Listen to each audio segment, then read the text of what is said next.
you.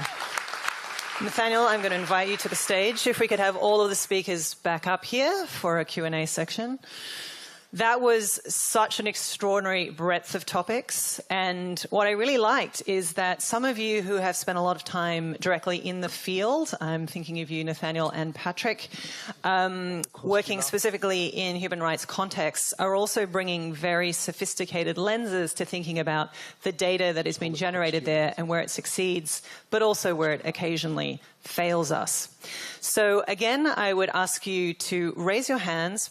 Extra bonus points if your questions can connect some of these themes. We have two over here. I'm going to start with Jonathan and Jay-Z. I would also ask, we have Mira over here. We'll take those first three and then we'll come to you as we go. Oh, sorry, Danielle was first. Danielle was caught by the mic people before me, so she gets to go first, then Jonathan, then Jay-Z. Oh, man, what a great price of being forgotten. That's fabulous. Never. Okay. You never. I know, right? Love you, Kate. Okay. So there is absolutely a wonderful theme here, right? That the poverty of thinking about rights as individuated rights, as individual rights, and that we ought to understand the rights as collectives, right? So if we could understand this, Sarah, as you were talking about the right of the people, the sort of first couple of words of the Fourth Amendment, as collective rights, we might then, I think, be able to be imaginative and think about technologies of total surveillance, right, or dragnet surveillance, as you put so well. And Ryan, you're nudging us to think about values, right, the broader systemic values, not just on an individual level, right, but fairness, justice, equality, more broadly understood. And, you know, Nathaniel, your demographic, thinking about certainly the poverty of consent, that notion of consent in privacy law, it fails us when we think about demographic identifiable information. So I wonder now, well, what's next, right? How do we translate, and I don't mean to overlook Lester and Patrick, wonderful contributions, but maybe for all of us, how do we think about translating collective rights and giving them real meaning in this collective context? Yeah, I think that's a great question. And in terms of the distinction, I would sort of add a third dimension, which is that of networked rights. And so when we think about inclusion in different data systems, rights and risks are very different according to why people are modeled, right? So in the criminal justice context, of course, the probability of being included in those systems and your risk being modeled in those systems can have a lot of implications that might be different from those in other contexts, like marketing or advertising, for example. But Ryan, maybe you have more. Obviously, there's in some instances a tension between individual rights and collective ones, and sometimes individuals are not best positioned to vindicate the collective rights. I mean, in one instance that may be familiar is that in the context of the Fourth Amendment, if you think about it, right, the people that are vindicating our Fourth Amendment rights are people who stand accused of a crime, and they are, their sort of raison d'etre is to get out of that crime, and as a consequence, people have argued that doesn't serve the whole public in terms of our ability to push back against the government, right? So there's definitely a tension there that I think it's important to think through.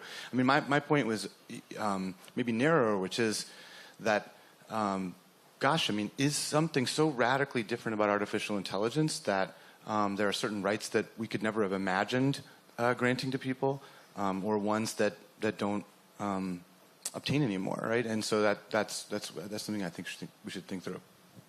Yeah, and just to push off on that, I don't think there are new rights, but I think there are new hazards that we didn't imagine. And I think that the speed at which, through mosaic effect, PII can be weaponized into what the Marines call ABI, or action-based intelligence, also known as a kill chain. The same thing that we use DII for to do a good is the same thing that bad guys, taking from my context, what we use in Syria to do assessment is the same thing Assad can use to refine a double-tap barrel bomb, and may have done so. So the issue is that the kinetics, the velocity, the speed of decision-making, and the granularity of targeting is now entirely different. So it's not the rights that are different. We need to translate them to the collective, but need to do so within a theory of harm. And if we don't have a theory of harm, we're going to be left saying primum non nocere, first do no harm, without knowing what the harm is. And that's where we are now. So that's the biggie, is a theory of harm based on evidence we don't have. Beautiful, thank you. We're getting a lot of questions for this panel, so I'm going to start taking two at a time. We have Jonathan and then Jay-Z.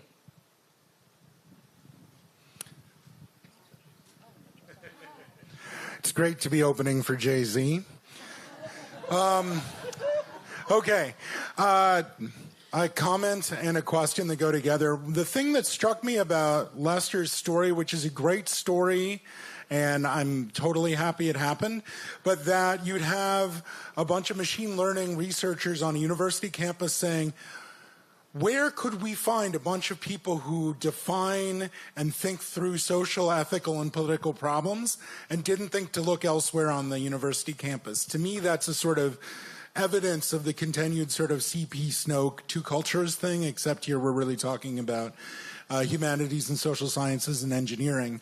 And that goes to the theme of coercion, which really runs across all the papers, which is to say that you have lots of machine learning practices that are extremely coercive in one way or another.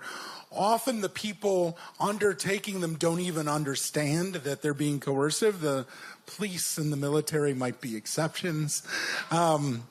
So basically, what do we do about that? Like, if the people practicing these things don't even understand that they're experimenting on vulnerable populations, that they are effectively coercing people, and, you know, whether the violence is legitimate or not, to use the Max Weber line about the state having a monopoly on legitimate violence, there's no question that private corporations systematically visit small violences on people every day. I mean, all this stuff about airline travel in the news recently is a great example of that. But you can think of countless ways in which the extraction of value, not only from workers but from customers, is tied to coercive practices. What do you do to build machine learning differently? Wow, epic question, I love it. Professor Zittrain, also known as Jay-Z. Yes, I'd just like to start by apologizing to those on the live stream who were expecting Jay-Z. I thought one of the amazing things about this panel was the kind of kaleidoscope across it of modalities of gathering and storing and using mass data, from public to private to academic, and thinking that that might be a framework to realize, at least in the past, that we set up very different rules and expectations around it that may not make sense now. In the public zone, I think it gives rise to a question when I think of mass license plate surveillance, for example, which there are many, many reasons to be chary of that. It does bring into focus a question of whether getting a little bit of information on everyone to advance the solving of a crime or the preemption of something terrible may be less privacy intrusive than the more traditional, let's go to the usual suspects and really shake them down and get a warrant, and you've gone completely into their lives, and if it turns out they're innocent, it's like, we're sorry, you know, you can make your bed again, we'll just leave through the back door, and the one we came in on.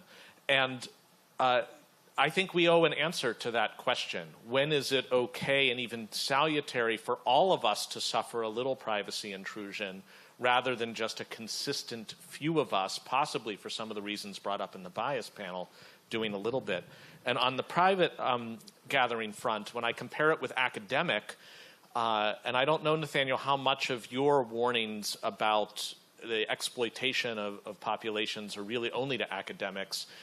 Stuff like the common rule, the limitations, the IRBs are only applying, as best I can tell, if you're pursuing the disclosure of general knowledge. And if Facebook is like, don't worry, we won't tell a soul, they pretty much get to do what they like and gather what they like, which creates its own asymmetries in who can do anything in the space. Yes. I'd love to figure out how to beat that. And finally, Great. There's probably P2P is another form of gathering this stuff peer-to-peer, neither academic nor public nor private. And I haven't begun to figure that out yet. Thanks. Great. Two important provocations, please. Patrick is bursting to tell us something, I can tell. I am. I want to jump off of Jonathan's point and say one of the things about the doing technology for good I live in San Francisco, so I hear this pretty much 4 or 5 times a day, is that it worries me that we don't have a notion of malpractice. Because what I worry about much more than the privacy intrusions which have governed this panel is that we as experts will tell our nonprofit partners something and we'll be wrong because we have done a crappy job, because we've used improper data, we haven't thought about the data, we haven't randomly sampled the data, we haven't tested it, and we'll tell them something that's wrong, they will rest their legitimacy on that claim, and then they will be discredited. And we will walk away having put it on our website. I'm not going to point any fingers like at Palantir, but I'm not going to... But we will have put it on our website, gotten credit for it, but nonetheless, our partners will have been harmed because we did crappy work. So I think we need to start talking about a notion of malpractice. But just to contradict that same point, I'd like to suggest that by creating limitations on the kinds of data we can collect in the space of trying to advance rights-based arguments, we can also destroy our foundation for those arguments. And some of the most powerful projects I've ever been a part of have been profiling projects. We've done these in El Salvador, in the Congo. We're doing them now in the United States with police, in which we track the perpetrators. We link the violations not from a victim-centered point of view, which is the way traditional human rights work has worked over the years, but rather through technological means, usually through like really fancy technology. Here I'm talking about SQL. We will link the violations databases to the perpetrator career structures and develop dossiers on the perpetrators that we can use for accountability. Well, one day the Belgian ambassador who had funded the project was visiting us at the UN project in the Congo, and he was just admiring it and cooing, as donors often do. And I said, this would be illegal in Belgium, wouldn't it? And he looked at me and smiled and nodded. Right? So we should think about those asymmetries, because are there no abusive officers that we should be tracking in Europe? That does not strike me as correct. Yeah, can I hop in, tag? Okay, so we got a lot to cover very quickly. So what Patrick's raising is the ethical principle of non-maleficence. So we talk a lot about beneficence, doing of good, maleficence, doing of intentional bad, but really you've hit it right on the head, is we don't have a concept of non-maleficence. What is the prevention of negligence, basically? And so what does that come down to is a fundamentally missing building block. And as someone who has been a perp tracker for my entire career, including with satellites, I totally agree. We don't want to limit the incredible role that data can play in making that case. And as someone who works in different times with ICC, critical evidence. That said, it's about duty of care and articulating that duty of care. So it's not about trying to say the line is here. It's about saying what are the constituent parts of a legal duty of care in this context. And it does come back to negligence prevention. Excellent. We are now full of questions. Unfortunately, we'll have to hold it there, but I've scheduled you in. So if you've had your hand up, you are going to be in this set of blocks. The next person we have is Amanda, and then we're going to go to Mira.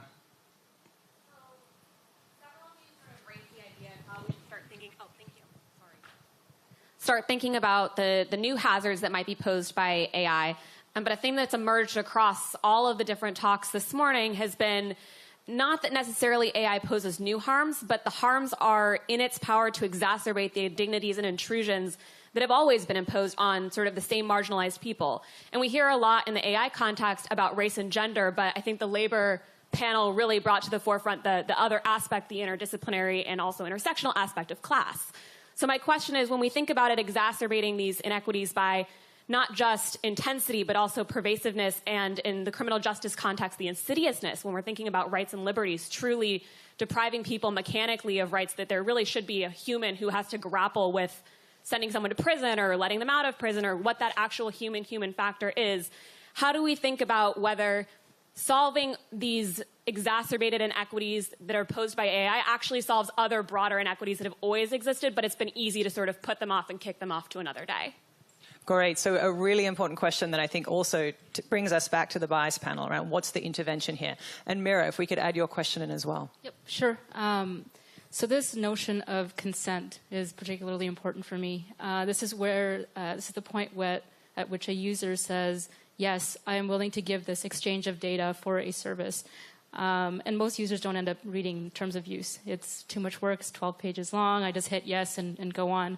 So my question is, how do you guys think about going beyond informed consent when we can't even predict how that data may be used and whether that data will be used to retarget a particular individual or whether it will be used in some adjacent industry or category where that individual may not even benefit from the use of that data.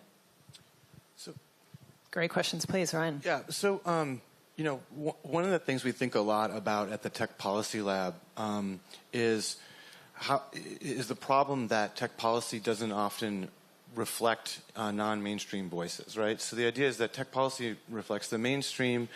This is something we all know, but we don't really have a way to deal with it. So while law professors don't emphasize method, it turns out that my co-directors, like in information science and computer science and so forth, they're obsessed with it. And so we've come up with a methodology by which to incorporate non-mainstream or more diverse voices into tech policy. And what we do is we sort of make our best effort to create a product, like a white paper, and then we identify plausible non-mainstream stakeholders who will have thoughts about it, and then we give it to them and say what's broken, and then we have a methodology by which to incorporate the feedback into the tech policy. And to Amanda's point, not only does this hopefully in some Habermasian sense make it more democratic and conclusive, but it dramatically improves the work product, even at the level of like technical definition. For example, very quickly, our technical definition of augmented reality said that augmented reality is where you basically add a layer of reality, you add information onto existing reality, and we ran it by a disability panel that said actually for us often it will be substituting for a missing sense, and that actually then changed our policy recommendations. So for example, we were saying, hey, maybe we can have a system where augmented reality turns off in sensitive areas like the boardroom or the bedroom or something like that, or the bathroom, but of course we changed that conclusion because that would be to take away a reliance that a particular group had at a moment that they were most vulnerable, right? So this is not exactly responsive, but I think we need to develop methods like this, and we'll be publishing a long handbook on how we do the Diverse Voices project soon. I think that consent question is an important one, and I'm hoping that we can circle back to that too later this afternoon. We're coming up on our last couple of minutes, but because we had such a long queue, what I'm going to do is allow the two more people just have very quick questions. If you can keep them short to the panel, and particularly if they have short answers, that would be fantastic. Mike Anany, Heather Roth. I'll take this one. Thanks very much. I'll try to be quick. I guess the one thing I wanted to put on the table, especially in a context of rights and liberties, is sort of the U.S. and American domination of notions of tensions between individual rights and collectivities, and especially around, I think we don't want to necessarily just look to the Fourth Amendment, or we don't want to look to American flavors of IRBs, because there's a much broader viewpoint. I'm thinking of sort of indigenous cultures, knowledge management practices around the world in a lot of different ways, and given that a lot of AI systems are sort of emerging from and dominated by American corporate entities, I just want to make sure we don't lose the idea that there's lots of different kinds of individual rights, not just a tension between individual and collectivity, and there's lots of different kinds of collectivity as well. So it's a rights colonialism as well as a data colonialism. It's a great comment. Heather, last word. Yeah, so on the idea that Patrick brought up about, kind of crappy data and you omitted variable bias. I'm wondering if, you said selection bias. I actually think it's an omitted variable bias. But I think what we're doing in a lot of this is what I've heard from out the panel to try to link everything, right, is what we're looking at is that we have these discussions of it's just math, right? It's just math. And as long as I put in numbers, I get out something that's going to be value neutral and completely not value loaded.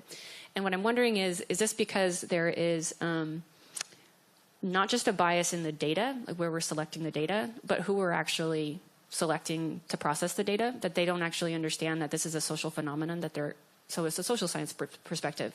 Yeah. And then is there a need as an intervention point to talk about research design from critical perspectives, and instead of just saying, okay, this is how you run your regression, this is how you build your algorithm, and actually saying, no, actually we have to start kind of questioning the positivist approach to it's just math.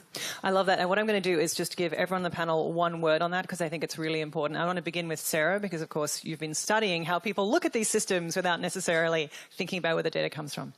Sure, yeah. So I think that the data analysis practices is really important. Just one super quick example is there's this one federal system where you can see how many times someone's name has been queried in a particular criminal justice database. And so when I asked a detective in robbery homicide, why would you want to know how many times somebody's name has been queried in a database? He said, just because you haven't been caught doesn't mean that you're not guilty. And so if you're not doing anything wrong, why would the cops be looking you up very many times over the course of your life? That's a good one. Patrick. I would distinguish really, I think it's really useful for us to distinguish really clearly between the use of models for prediction and the use of models for inference. When we're worried about inference, we care what the predictor variables mean, we care whether they're measured carefully, and we care what their weights are. And there, something like omitted variable bias is going to be really crucial, and we really care what they mean. If we're doing prediction, we actually may not care at all. And we may not care if it's completely arbitrary or badly measured. All we care about is the quality of the prediction. And in that case, that's when selection bias really becomes crucial, because at that point, if we haven't sampled the population that we intend to predict on correctly, our results are going to be wrong, and wrong in these curious and uneven ways. So I think it's useful to think about why we're building models in order to assess them. Love it. Short responses from our last three panelists. Very quickly, it's my intuition that there are very few interesting problems that can be resolved today by reference to any one discipline.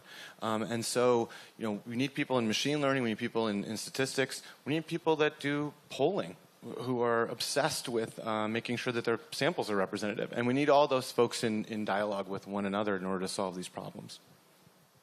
I think there seems to be a perception that not only is the answer to the question we care about just math, but it's also somehow magic. That is, given this data, you as a machine learning person should be able to answer any question that I have to ask, just given access to this single data set. And so one thing that we try to really emphasize when we work with our project partners is, this is the limit to the sort of inferential answer you can get out of the data you're giving us. Quite often, if someone has a causal question, they give us a data set that's purely observational, and they want to know what's going to happen in the future, and we tell them you can't actually answer that question given this data. Or, if you just give us a data set without any question, there's no good way to generally answer all, lucrative questions in the future.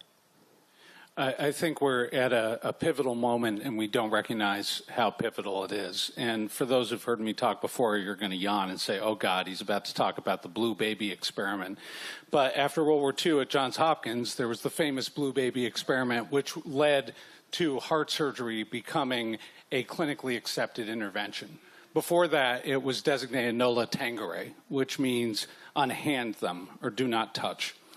We are engaged in clinical and experimental without any clarity about what constitutes clinical artificial intelligence and what constitutes experimental. And thus, because we do not have a concept of unhand them or do not touch, we have no safety brake. We have no red button, and we have no bright lines.